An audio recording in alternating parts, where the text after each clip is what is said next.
दोस्तों, स्वागत है आपका हमारे चैनल मूवी सीन्स में। आज हम एक ऐसे मिरर के बारे में बात करेंगे जिसे जो भी अपने घर पे रखता है वो अजीबोगरीब तरह से मर जाता है। मूवी की शुरुआत में हम देखते हैं कि दो बच्चे किसी चीज से डर कर बचते हुए भाग रहे थे। अचानक उन्हें एक भूत दिखता है, लेकिन दूसरी तरफ उनके सामने एक लड़का आकर खड़ा हो जाता है जो उन्हें शूट करता है। असल में ये टिम नाम के लड़के का ड्रीम था जो वो डॉक्टर को एक्सप्लेन करता है। टिम बचपन में अपने फादर को शूट करने की वजह से अरेस्ट कर लिया गया था। ये माना जाता है कि उसकी मेंटल स्टेट ठीक नहीं है, इसीलिए 11 साल तक उसे जेल में रखा जाता है और उसका ट्रीटमेंट चलता है और फाइनली उसके 21st बर्थडे पर उसे रिलीज कर दिया जाता है। दूसरी तरफ हम उसकी बहन केली को देखते हैं जो अपने बॉयफ्रेंड के साथ एक ऑक्शन में थी। यहाँ एक काफी पुराने मिरर को सेल करने की बोली लग रही थी। जब टिम मेंटल फैसिलिटी से बाहर आता है तो केली उससे मिलकर उसे हग करती है। वो दोनों एक रेस्टोरेंट में जाते हैं जहाँ केली अपने भाई को बताती है कि उसे वो मिरर मिल गया है। वो उसे कहती है कि हमने प्रॉमिस किया था कि हम उस मिरर को डिस्ट्रॉय कर देंगे, तो अब इतने सालों के बाद हमारे पास यही मौका है। फ्यूचर में क्या क्या होगा इसके लिए आपको ये जानना जरूरी है कि पास्ट में क्या क्या हुआ था।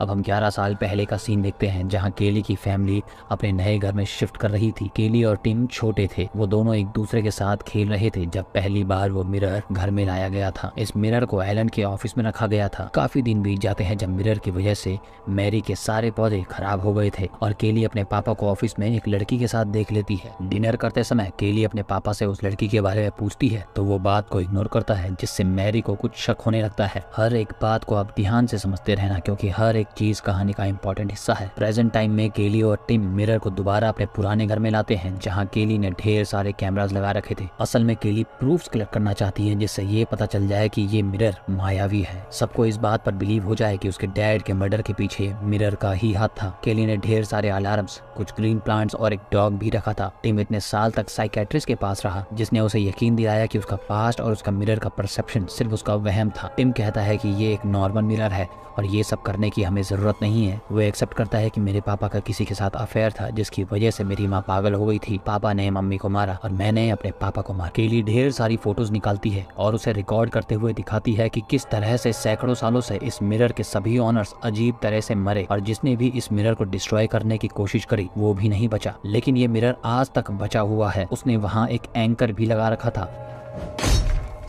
इन केस अगर किसी तरह ये दोनों मर जाते हैं तो आधे घंटे के टाइमर में वो मिरर पर अपने आप गिर जाएगा जिससे मिरर टूट जाएगा। टिम मिरर को तोड़कर केली को बता देना चाहता है कि मिरर में कोई सुपर नेचुरल पावर्स नहीं है। केली उसे कहती है कि तुम शौक से उसे तोड़कर देखो। टिम एक चेयर लेकर उसे तोड़ने जाता है लेकिन वो मिरर में देखकर कहीं खो जाता है और चेयर नीचे रख देता है। केली कहती है कि मिरर ने तुम्हें कंट्रोल किया है। अब 11 साल पहले हम देखते हैं कि जैक रात को अपना ऑफिस में बैठकर टाइप कर रहा था। उसकी उंगली में बैंडेज थी जिसे वो निकाल कर साइड रखता है, लेकिन जब वो दोबारा टाइप करने लगता है तो वो देखता है कि बैंडेज उसकी उंगली में ही लगी है। वो एक टूल का यूज करके बैंडेज निकालने लगता है लेकिन बैंडेज की जगह उसका नाखून ही निकल जाता है। असल में उसकी उंगली में बैंडेज थी ही नहीं। ये तो सिर्फ भ्रम है जो मिरर ने उसके लिए क्रिएट किया था। मिरर इस तरह की सिचुएशंस को क्रिएट करता है जिससे ये समझना मुश्किल हो जाता है कि कोई चीज रियल है या नहीं। जैक अब मिरर से बात करने लगा था जिससे मैरी को शक होता है कि वो किसी लड़की से ही बात कर रहा है। इस बात पर दोनों की काफी बहस होने लगती है। मैरी कहती है कि कुछ समय से तुम खोए खोए से रहते हो। कुछ समय से उनका डॉग भी अजीब बिहेव करने लगा था। वो काफी बीमार हो चुका था। प्रेजेंट सीन में केली अपने डॉग को बंद करके मिरर के सामने रख देती है, ये प्रूव करने के लिए कि किस तरह मिरर की वजह से वो भी उनके पुराने डॉग की तरह बीमार हो जाएगा। लेकिन टिम डॉग को छोड़ देता है। दोनों भाई बहन की बहस होती है जिसमें टिम कहता है कि वो एक नॉर्मल मिरर है। सच ये है कि मैंने ही अपने डैड को मारा है। केली रोने लगती है कि टिम सच जानते हुए भी उससे भागने की कोशिश कर रहा है और जब वो सब चीजें बंद करने वाली होती है तो वो रूम में देखती है कि दोनों कैमरास एक दूसरे के सामने आ गए हैं और सारे प्लांट्स खराब हो चुके हैं। केली शॉक होती है लेकिन खुश भी होती है कि ये सब उसका वहम नहीं था। टिम के पास बोलने को कुछ नहीं था। केली जब सीसीटीवी फुटेज देखती है तो उसे पता चलता है कि कैमरास को इस पोजीशन में उन दोनों ने ही रखा था, लेकिन उन्हें ऐसा कुछ याद नहीं है। वो समझ जाती है कि मिरर ने ही उनसे ये सब करवाया था। पास्ट टाइम में हम देखते हैं कि जब जैक घर पर नहीं था तो मैरी को उसके ऑफिस में चेक करते हुए एक कागज पर किसी का नाम लिखा मिलता है। वो रोने लगती है और सब चीजों को फेंक देती है। वो रो रही थी लेकिन मिरर में उसका रिफ्लेक्शन मुस्कुरा रहा था। वो काफी तेज चिल्लाती है और दोनों बच्चे भागते हुए नीचे आते हैं। मैरी उन्हें मारने की कोशिश करती है, लेकिन वो दोनों भागते हुए अपने रूम में आ जाते हैं। जब वहाँ जैक आता है तो वो उसे भी मारने लगती है। जैक उसे पकड़ लेता है। दोनों बच्चे रोने लगते हैं, लेकिन जैक उन्हें उनके रूम में रहने को कहता है। जैक मैरी को घसीटते हुए एक रूम में ले जाता है। काफी दिन तक उनकी माँ अपने रूम से बाहर नहीं निकलती। एक दिन जब कैली उस रूम में जाती है तो उसे पता चलता है कि उसके पापा ने उसकी माँ को रूम में एक चेन से बांध रखा है। इधर प्रेजेंट डे में हम देखते हैं कि किस तरह से मिरर केली और टिम के दिमाग से खेल रहा था। टिम को बार बार अपना बचपन दिखता है और कभी कभी तो भूत भी दिखता है, और केली बल्ब चेंज करने के लिए अपना आधा खाया हुआ एप्पल वहाँ रखती है। बल्ब चेंज करने के बाद दोबारा एप्पल उठाकर जैसे ही खाती है तो उसे पता चलता है कि उसने गलती से बल्ब चबा लिया है।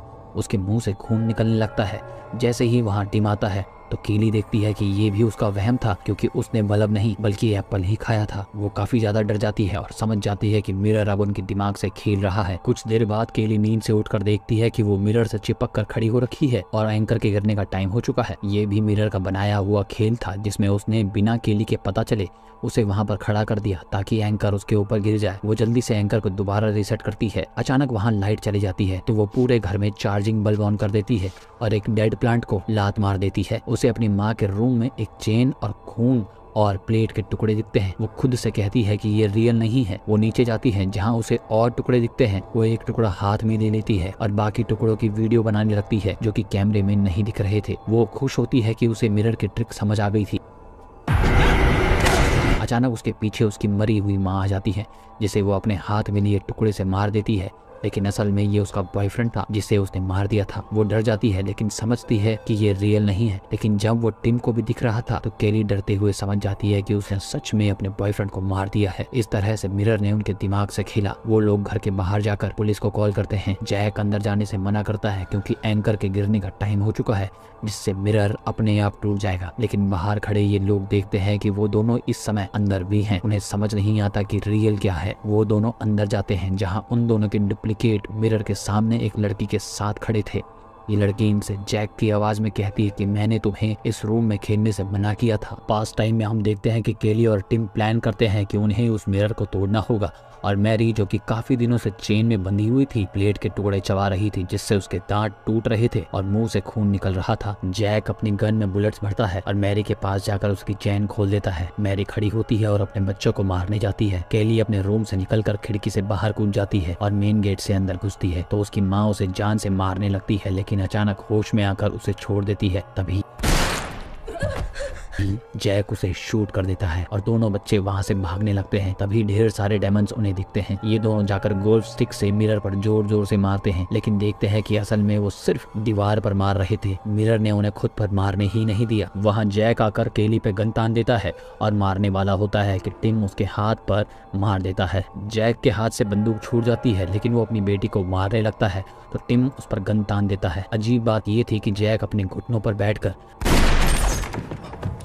गन का ट्रिगर खुद ही दबा देता है, जिसका मतलब है कि उसने खुद को ही मार डाला था। और वहाँ ढेर सारे पुराने डायमंड्स आकर उनके सामने खड़े हो जाते हैं। यहाँ से सीन एंडिंग की तरफ बढ़ता है, जहाँ टिम मिरर के आगे बैठा चिल्ला रहा था। जब वो देखता है कि वहाँ कोई है ही नहीं, वो सोचता है कि यही मौका है मिरर को एंकर से तोड़ने का। वो खड़ा होकर एंकर चलाने जाता है। इधर हम देखते हैं कि कैली को अपनी माँ मिरर में दिख रही थी, जिसे हक करने के लिए वो मिरर के पास जाती है और अपनी माँ को हक कर लेती है। टिम, जिसे रूम में कोई नहीं दिख रहा था, एंकर को चला देता है, लेकिन हम देखते हैं कि वहाँ केली खड़ी थी, जिसके एंकर लगते ही उसकी मौत हो जाती है। ये खतरनाक भ्रम मिरर का क्रिएट किया हुआ था, जिसमें पहले केली अपनी माँ को हक करने के लिए मिरर के पास जाती है, लेकिन टिम को दिखी ही नहीं। अब पास्ट और प्रेजेंट के सीन्स बिल्कुल पैरेलल चलते हैं, जहाँ पास्ट में तो अपने फादर को मारने की वजह से टिम को पुलिस ले जा रही थी, और प्रेजेंट में अपनी बहन को मारने की वजह से टिम को पुलिस ले जा रही थी। वो दोनों टाइम यही कह रहा था कि ये सब मिरर ने किया है। पास्ट वाले सीन में उसे घर में उसकी मम्मी पापा का डीमन दिखता है, और प्रेजेंट में उसे अपनी मम्मी पापा और बहन का डीमन दिखता है। और इसी के साथ ये मूवी यहीं पर खत्म हो जाती है। आपको ये एक्सप्लेनेशन कैसी लगी आप कमेंट करके हमें ज़रूर बताएंगे। वीडियो को लाइक और चैनल को सब्सक्राइब किए बिना आप नहीं जाएंगे। देखने के लिए बहुत बहुत शुक्रिया। Thank you so much.